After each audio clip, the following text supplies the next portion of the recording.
What is up, peeps? Welcome back to our series here called Unreal Creations in partnership with Epic Games, set to highlight some great independent developers and projects out there in the Fortnite space. This one being known as Boom Tycoon. It's a part of a universe they call FOAD universe, which is these little creatures which are literally made to explode. This game, Boom Tycoon, based around building a factory where you make these little things and you try and grow your enterprise as much as possible. A super fun concept, also a super fun conversation, and we hope you guys all enjoy.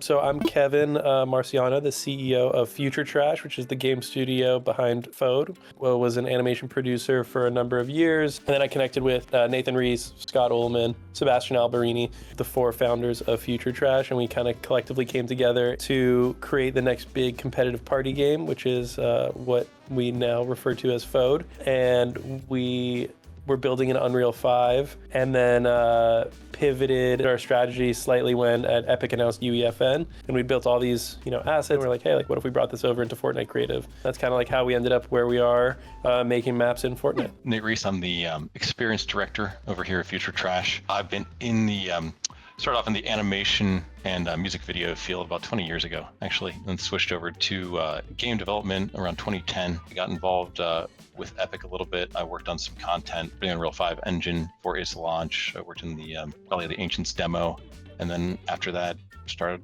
FOAD with these fine folks. And sorry if I missed it, when it comes to Future Trash, how big is the team? We're 6 people. And how long have y'all been together as well? We've been at this since for a little over a year, about a year and a half. Gotcha. Could you kind of describe the same as you did for the FOAD universe, the essence of Boom Tycoon? Boom Tycoon is essentially the factory where you're making all of these characters called FOADs. And this is where you're manufacturing. Your goal is to manufacture as many of these FOADs as possible. And throughout that process, you get to do a ton of fun things. You get to test out your FOADs. So these explosive devices, you get to explode them at our firing range. You get to sort of cultivate them and grow some of them in, we're calling it their little boom plants in this sort of garden. And you can also adopt them as pets that'll kind of follow you around the map. But your entire goal within Boom Tycoon itself is to, expand your empire and grow your tower to as tall as you can make it within the round.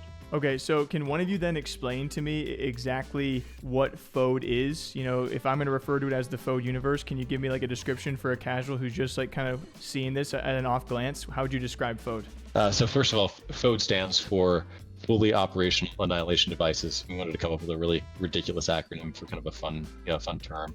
They're anthropomorphic grenades that are, very low on the IQ scale. They're very, very, very silly characters that, they've kind of got one mission in life, and that's to explode, that's to blow up. They're all bombs. They're all in this sort of explosive family, at least for the time being. While they're stupid, they've all got tons of different personality types and different attributes and different features that sort of define them and define what they can do across our different games, what you can do with them across our different games. So we're trying to create a world in which has lots of familiar characters, but also a very diverse set of characters as well. Was UEFN a big drive for y'all to come together? I was gonna say, initially, actually, what we came around together was the IP of FOAD. So the concept of these characters, specifically these anthropomorphic grenades that are really kind of dumb.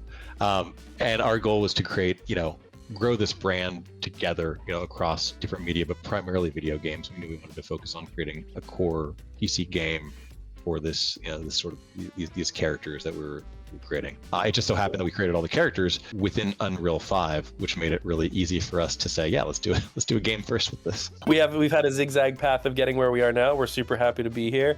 And it feels like everything happened for a reason, and now building in Fortnite Creative was like what we were meant to do. And it's the best home for FOAD, which is our our passion. So building a brand in Fortnite Creative is our North Star. And so when it comes for an end goal for Boom Tycoon, is there one continuously updating that game, or is the bigger end goal more so for the FOAD universe? We definitely want to focus on cultivating this universe across different map experiences. We love Boom Tycoon 1. We're definitely going to keep working on it, but I'd be lying to say we weren't already actively working on Boom Tycoon 2 as well. We're actively working on supporting 1 while also making some new adventures for Flare as well.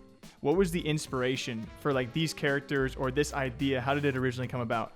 After working, with Epic's tools for Unreal 5 to generate some of this content, one of the things I realized is how quickly, with certain advances in the rendering technology, things like they introduced something called Lumen, which is this real-time lighting where you get these beautiful renders in such a short amount of time. And we're very used to that taking a long time. So we're able to generate characters very, very, very quickly. So Scott and I had kind of concept this core idea together of where there's we knew we wanted a game where the characters were destructible. Destruction's been a big, it's a fun theme. One of the things we wanted to do though was see how many different permutations of these different characters we could do quickly to see what they could look like. So we came up with sort of a character generator in Unreal 5 that lets us generate like kind of an infinite number of characters. And this is just to really let our imaginations kind of go wild with where we could push things. So let us, do things like, what if they had 3 eyes? What if they have 10 eyes? What if they have 1 eye? What if they have horns on the side of their head? And, we can explore all this across. So let us really explore, a tons of different possibilities really, really, really rapidly, which was exciting for us. The genesis of that, it was kind of a hobby, sort of a hobby, pushing the limits of this, at the time, Unreal 5 was a very new engine. I think it was in sort of preview state as well. Talking about this idea with close friends, they said, hey, this is a fun idea. We could make something with this. So we all said, what if we actually sat down and like formalize this? What if we actually use this as the genesis for our company? And so focusing back on Boom Tycoon, when it was first released, because there's plenty of saturation across Fortnite maps and game modes being put out there. Yeah. So what makes Boom Tycoon kind of stand out as different?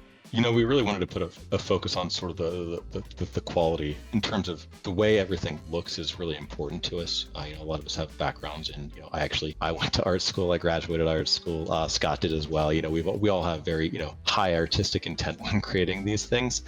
So there was definitely a quality threshold we'd set for ourselves. Also this idea that, we wanted to create something that was innovative, but still taking advantage of the trends. And we wanted to make sure we're meeting the players where they're at, and we're not pushing them too far out of their comfort zone just yet, as we want them to be, kind of exposed to our characters and sort of what our bigger vision is. And you mentioned earlier that the turnaround was pretty quick for this game. What would be something which was actually difficult in this process? What was the most difficult part of putting this together and out there? There are a number of things, a number of challenges in terms of, obviously the number of assets is always a little challenging. Kind of cheat that. Fun fact, Boom Tycoon was originally supposed to be a 4-player game, but in the last week we tuned it down to 2-player because we wanted to do just a little bit more of what the player could do. Being a vertical ascent was very cool, but that also puts the memory footprint all in one big giant spot, on your map. So that was a little challenging, but we worked through a lot of it. Coming from a background in mobile game development has been really invaluable because you learn how to make assets really optimized and deal with sort of these. A lot of times you can be stuck with having to optimize everything at the end if you do things, a specific way. We prefer to optimize as you go, and that's been really invaluable. And I definitely recommend any other map builders to study some sort of mobile, mobile techniques. That's been a lifesaver for us in certain instances. This kind of bounces into the last question too. When it comes to using UEFN, I'm sure you've been experimenting a lot of people have, as it's been progressing over time. What would you say are some of the surprisingly good parts about your use with UEFN? And then you can also touch on the other side. What have been some of the struggles that you hope maybe can have some adjustments going forward? UEFN is honestly, it's an incredible tool. It's incredible, for us being able to build something that is published and released simultaneously across 6 or 7 or whatever, however many platforms they're on now, instantaneously is truly mind blowing. Coming from a traditional game development background, with any, beta or maybe I call it alpha, technologies, there's always certain trade-offs, and one of those, I'd love to see sessions, being able to load up quicker. Some of the patch days have been a little bit of fire drills because certain things break, but I feel for the Epic team because there's a lot they have to cover while keeping up with the cadence of Fortnite releases. So overall, I think they've done a heck of a job of addressing issues very rapidly, which has been nice to see. There's always going to be issues in scenarios like this, and I think it's easy to miss the forest for the trees when sometimes there's a little bit of a fire. But overall, I think they've done a really good job of keeping the ecosystem fairly straightforward and consistent, and they've been fairly communicative too in terms of when there are issues. So it's been nice. So what do you think about that? I continue to love this series, and we are behind. I would love to know some more creators out there. If you guys are using UEFN or have found some great maps and game modes, our DMs are always open if you guys want them showcased here on this channel for Unreal Creations. Again, a huge shouts to Epic Games, guys, for allowing us to do this series where we try and shine a light on some devs out there having some fun in UEFN. And it's so freaking fun. And thank you all for the great feedback. Our DMs are always open. Till next time, though, we'll see you back here for the next Unreal Creation.